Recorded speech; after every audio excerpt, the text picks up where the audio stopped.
श्रोतेहो नमस्ते. आपल्या सर्वांना शुभ दिवस. श्रोतेहो, जीवनाचा प्रवास करत असताना या जीवनाच्या प्रवासात आपल्याशी काही लोक हे नातं संपवत असतात.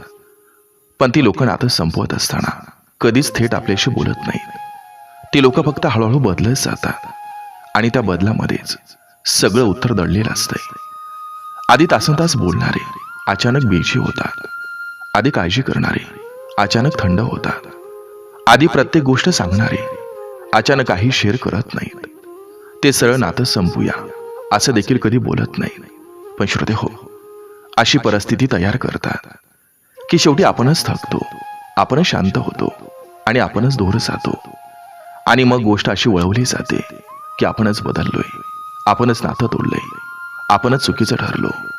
श्रोतेहो, खरं पाहिलं तर नातं त्या दिवशी संपत नाही जेव्हा दोन लोक बोलणं बंद करतात. नातं त्या दिवशी संपायला सुरुवात होते जेव्हा एक जण मनानं दूर जायला लागतो. श्रोतेहो, दुर्लक्ष हे कोणत्याही शब्दापेक्षा जास्त दुखावणार असतं. कारण शब्दांवर वाद होतो, राग येतो आणि नंतर सगळं ठीकही होतं. पण दुर्लक्ष माणसाला आतून तोडतं. माणूस स्वतःलाच प्रश्न विचारत राहतो, माझी चूक काय होती? मी कमी पडलोय का? मी जास्त प्रेम केलंय का? आणि मग श्रोतेहो, हळूहळू तो व्यक्ती समोरच्या पासून नाही तर स्वतःपासूनच दूर जायला लागतो. स्पष्ट बोलून नातं संपवणं दुखावतं, पण ते सत्य असतंय. पण कोणाला हळूहळू दूर ढकलणं, त्याला स्वतःहून निघून जायला भाग पाडणं हे जास्त वेदनादायक असतं. कारण श्रोतेहो, तिथं नातं एकदाच तुटत नाही, तिथं माणूस रोज थोडा थोडा तुटत असतो. बघा, पडतंय का? पटलं तर नक्की विचार करा. चला, आजही आपल्यासाठी सुंदर विचारांची ही शिदोरी, ही मालिका अशीच पुढे घेऊन आलोय. चला करूया सुरुवात सुंदर विचारांना, सुंदर सुविचारांना.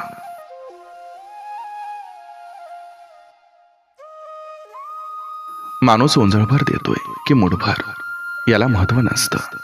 महत्वाचं हे असतं की त्याच्या जवळ त्याच्या पुरतही नसताना तो काहीतरी देण्याची मनाची श्रीमंती दाखवतो.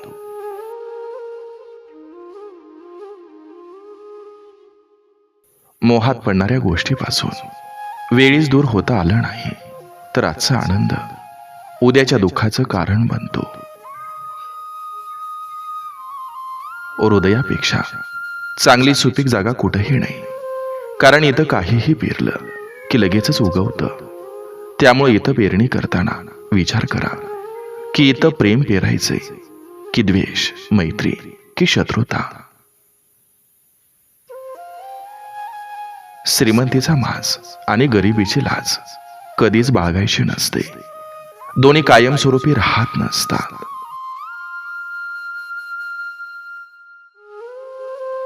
रागात माणसानं कधीच इतकं पुढे जाऊ नये की राग मावळल्यावर परतीचे सगळेच दरवाजे बंद दिसतील. आयुष्यात आपण ज्यांना खूप महत्व देतो तीच लोक आपल्याला एका क्षणात आपली किंमत दाखवून देतात.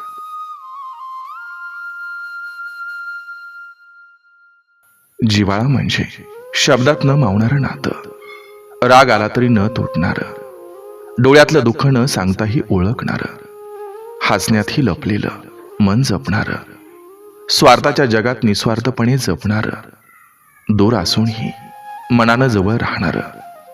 जिव्हाळा म्हणजे फक्त नात्याचं नाव नसतं, तो आयुष्यभर हृदयात जपलेला सुंदर भाव असतो. चार लोक काय म्हणतील याचा विचार अजिबात करायचा नसतो. कारण या चार लोकांपैकी तीन तर आपल्या जवळचे असतात.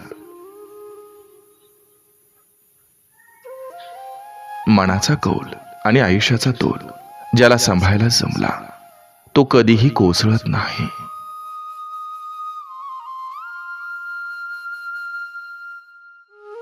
आयुष्याच्या प्रवासात आपण काय कमावलं हे शेवटच्या वळणावर आपल्यासोबत कोण उभा आहे यावरून ठरतं.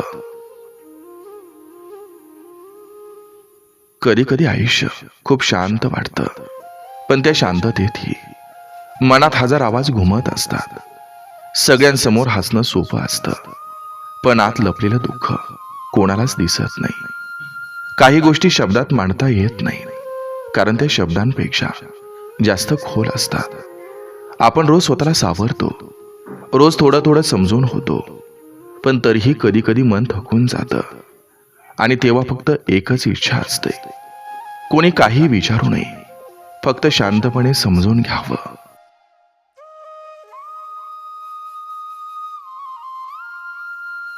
ज्याला सिंहासनाची हाव नसते, तो जाईल तिथं दरबार भरवत असतो.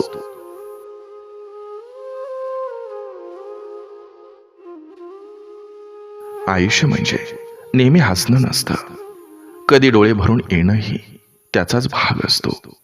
प्रत्येक प्रश्नाचं उत्तर लगेच मिळेलच असं नाही. काही उत्तर वेळ शांतपणे देतो. कधी आपण सगळ्यांसाठी चांगला असतो, तरीही कुणाच्या मनात आपण चुकतो, कारण अपेक्षा अमर्याद असतात आणि आपण फक्त माणूस असतो. आयुष्य शेवटी एवढं शिकवतं की सगळं गमावल्यावरही मन घट्ट धरायचं आणि सगळं मिळाल्यावरही मन नम्र ठेवायचं.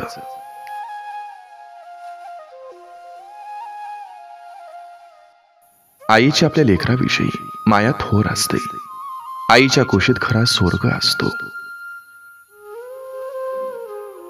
आपल्या अपेक्षेच्या पलीकडं देवाचं नियोजन असतं. योग्य वेळ आली की बरोबर आशीर्वाद मिळतो.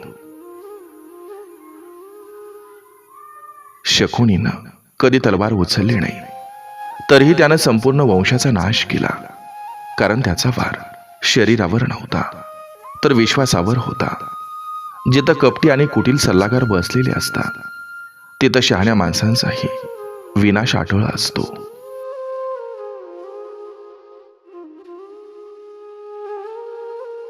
देवाची भक्ती तेव्हाच कामी येते जेव्हा तुमचं कर्म चांगले असतात. एकीकडं हात जोडून दुसरीकडं आग लावणाऱ्याला देव पावत नसतो. कधी एखादा दिवस डोळ्यात पाणी आणतो, तर कधी तोच दिवस मनापासून हसवतो. आयुष्य असंच असतं, कधी आनंदाची ऊब तर कधी दुःखाची सावली, पण प्रत्येक दिवस काहीतरी शिकवून जातो आणि आपल्याला अजून मजबूत बनवतो.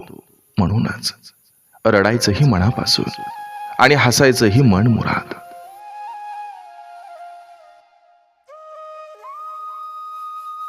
कुलपापेक्षा दार मोठं असतं आणि चावीपेक्षा कुलूप, पण कुलूप उघडण्याची ताकद एका इवल्याशा चावीतच असते.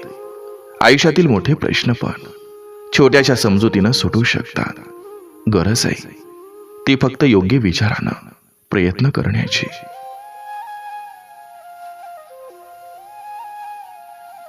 अनुभवानं सावध झालेली माणसं काही जणांना आवडत नाहीत. स्वार्थ साधण्यासाठी बेसावध असलेली माणसंच लोकांना आवडतात.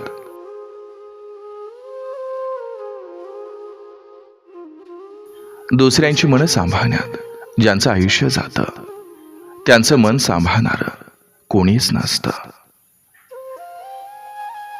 सुख मिळाल्यावर देवाचा आभारी असणं सामान्य आहे, परंतु दुःख वाट्याला असल्यावरही देवासमोर हात जोडायला शिकवणारा संयम खूप मौल्यवान आहे. नाती ही फुलांसारखी असतात. त्यांना प्रेमानं आणि विश्वासानं जपलं की ते आयुष्यभर सुगंधी राहतात.